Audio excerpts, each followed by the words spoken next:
भवतु सब्ब मंगलम. Dull, tired, negative असं वाटतंय का? मग लगेच तुम्ही हे आधी करा. ते म्हणजे तुमची जी लो व्हायब्रेशन आहे ती हायवर जाईल. Gratitude rampage.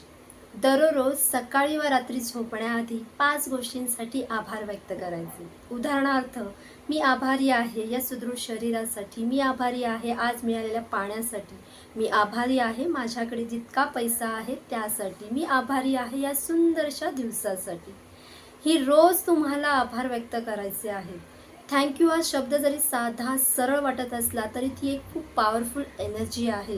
ही एनर्जी तेव्हा तुम्ही सेंड करता तेव्हा युनिवर्स तुम्हाला त्याहून अधिक देतो. म्हणजे जेव्हा थँक्यू बोलायला, जे आहे त्यासाठी आभार व्यक्त करायला सुरुवात करता तेव्हा युनिवर्स तुम्हाला जे नेमकं हवं आहे ना ते अट्रॅक्ट होतं. आहे की नाही मॅजिक? मग आजपासूनच ही अफर्मेशन्स, ही ग्रॅटिट्यूड, ही कृतज्ञता व्यक्त करायला सुरुवात करा. जे तुमच्याकडे आहे ते आधी आभार मानायला सुरुवात करा. ते वाढत जाईल, अधिक वाढत जाईल.